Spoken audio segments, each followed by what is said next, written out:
Hi, it's Josh with Variant News Source. I'm here with Billy Mitchell. We're here at Southwest Florida Comic-Con here in Fort Myers. How you doing today, Billy? I'm doing the same as every day. Every day is a good day. Great to hear. Let's just jump right into it. I saw that on October 23rd on your social media. You made formally announced that you're partnering with Twitch. Can you tell us a little bit about how that came about? Well, the fact of the matter is I can sit here and I can take all the credit and I can make a really good interview here. I don't deserve any credit. My son came home in the summer from school and he said, "Dad, I bought a computer." And I said, "Yeah." And he says, "We're going to start streaming." Streaming? He goes, "Yeah, we're going to do Twitch." "Oh, I don't want to do that." He doesn't care. He's 20 years old and I can't push him around anymore. And he bought everything even though I said, "I don't want to. I don't have a reason. I just don't want to.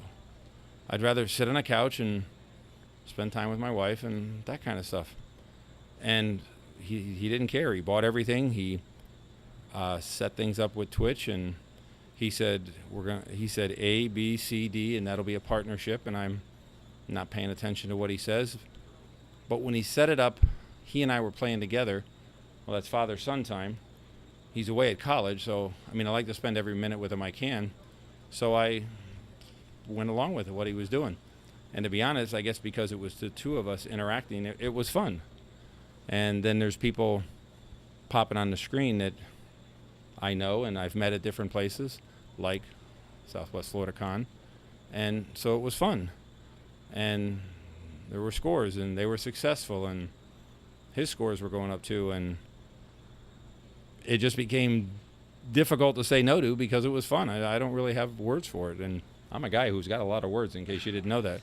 But the fact of the matter is, in the retro gaming world, the streaming and the numbers were extremely high.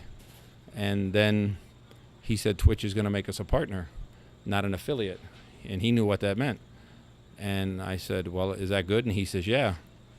And then they explained to us that there are no retro gamers that are partners. We're the only one. And I guess now I got a little skin in the game because I got a little ego in the game. But most of all, without lying, I don't want to disappoint my son. He's away at college. And before he went back, he said, "I want you to make me a promise." What? He says, "I want you to continue with this." And I said, "Okay." And he's such a gift. He's such a blessing. I have a hard time saying no to him for anything. And I'm not always the smartest one anyway. And so we're having a lot of fun with it. It's moving forward. And we actually have tremendous ideas as far as fun things we'll do with Twitch. Very cool, very cool.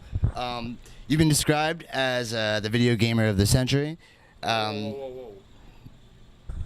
What's this described as, the video game player of the century? Okay. You are. So I was flown to Japan and I was given that honor. Explain. No, I was blessed enough that in July 1999 I scored a perfect score on Pac-Man. And at the close of the century, and as they looked at all the accolades from different people, the Japanese Amusement Machine Manufacturers Association, JAMA, headed by Namco, who created Pac-Man, flew me there without a doubt. It was the honor of all time in the gaming world. And yes, they presented me with Video Game Player of the Century. That caused film crews to begin following. That caused movies. That caused shows like this. Yeah. And and to be honest, it was I've been blessed. Timing is everything, good fortune is everything, and it all fell my way, and I don't lose sight of that. I don't always let people know that being cocky is fun. And you have every right to be. You're amazing at what you do. In fact, that brings me to what I was going to ask you. You're kind of what I would describe as the first gaming celebrity, which is kind of more common now with the advent of streaming. There's a lot more video game celebrities. Do you kind of feel like you open the doors for the industry to kind of celebrate someone who's good at gaming to be celebritized, if you will, because of that being a real skill? Well, again, it takes me back to Japan in 1999. The conversations I had with Masaya Nakamoto, who is considered the godfather of video games. He told me, and I don't want to say I didn't believe him because that might sound disrespectful, he told me the story that ran around the world about the good fortune I had. He said it would spark a renewed interest in the gaming world. He said it would spark a renewed interest in classic gaming. Again, I don't want to say that I didn't believe him. Let's just say that he was correct. The things that we enjoyed as a kid, we could enjoy again. We go back to our pastime, and it's a common bond we share. At that same time, I recognize the fact I did a perfect score on Pac-Man. I mean, along with the other good fortune I've had prior to, what was there left for me to do? I mean, not much. And I took the position that I wanted to be an ambassador, an advocate. I wanted to promote competitive gaming. And I go to these shows, as you see, and very little of what I do is actually gaming. It's much more of that ambassadorship we talk about. And the fact is, you're correct. I won't correct you when you say that I seem to be the first one that wore that hat. I seem to be the only one that truly wore that hat in the retro world. And now that there's a new generation of home games, a new generation, there's speedrunners, I look at the future as an opportunity to bridge the world together. There seems to be less than a cordial relationship between the old world and new world, at least on a competitive level. And I don't know why that is, and I don't know why that has to be. And that's actually a challenge I'm going to take on. Yeah, because it's definitely very interesting that you do bridge that the retro gaming to new gaming, which I said I think is very streaming based for everyone to see. Everyone's got a voice now. Everyone wants to be involved, feel like they're a part of it. So I do definitely feel like your large responsibility is for the competitive esport aspect. And that just started with simply saying, I'm going to get on the cabinet and see if you can beat my high score. Be that 3 initials at the top of the board, That was the first esport, in its own weird way. And I believe you are responsible for that. Here's a good question for you. When you being so incredible in the games, always wanting to do the best score, being the top tier in what you're playing, is there a go-to game that when you just have downtime, not competitively, not to break records, but just to cut loose that you enjoy playing? I'm often asked this question, and the question is completely serious. In regards to time restraints and all, is there a go-to game that I sit, that I play, that I relax, that I enjoy, that I use to sort of fill the gap and keep my sanity? No. All right, good answer. With rising to fame in the 80s and staying current in the community with Twitch streaming today, is there one achievement or one moment or in your entire career that you're the absolute proudest of? There, it doesn't even have to be your highest score. It could be any moment that just comes to mind when you reflect back and you say, like, wow, I can't believe I did that.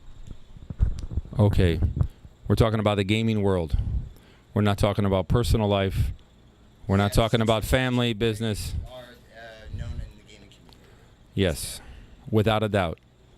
The absolute highest, boy, if I have the right vocabulary here, the pinnacle moment, absolutely without a doubt, when I was in Tokyo and I was seated in the office of the president of Namco, Masaya Nakamoto, and he walked in, him and 9 of his representatives that represented his inner circle of programmers and marketers, and I sat across from them for a couple of hours, and we fielded questions back and forth.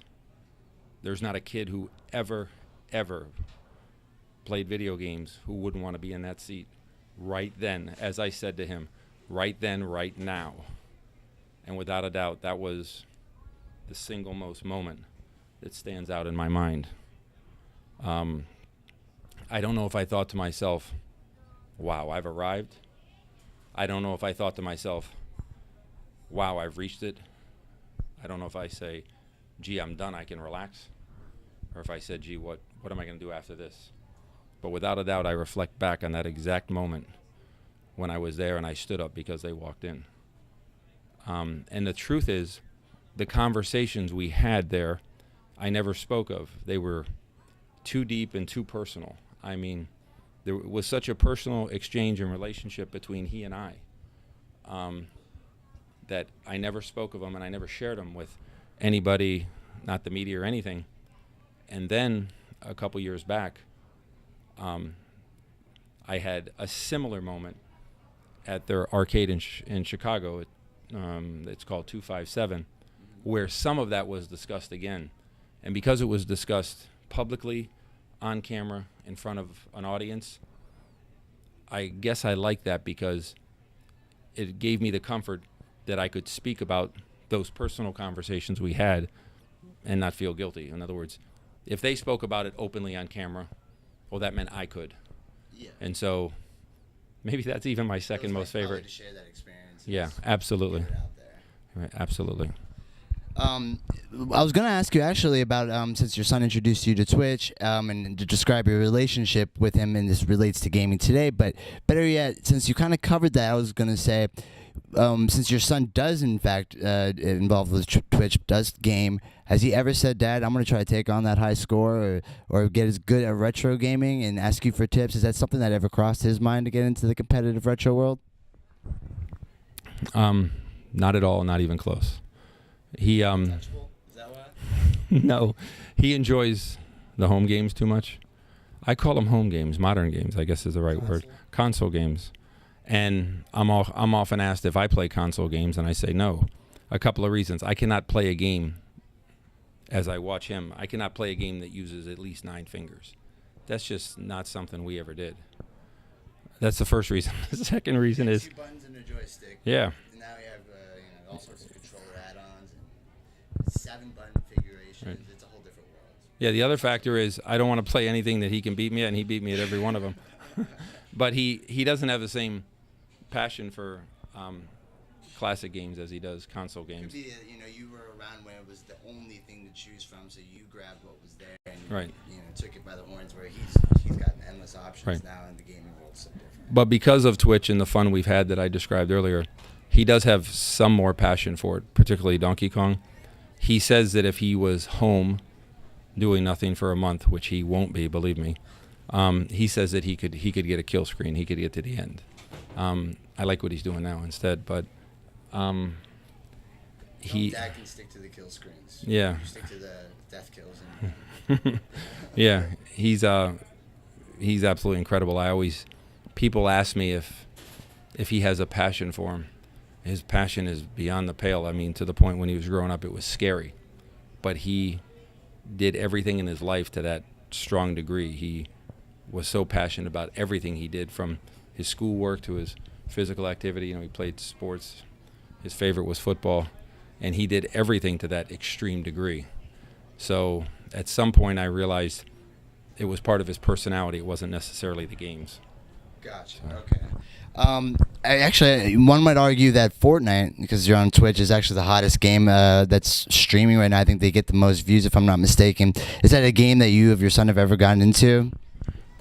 He hasn't shared with me that he has. Again, it came out at a time when he had begun to be occupied. He was going to college. One of the happiest moments I had, most relieving moments, was just prior to him going away to college.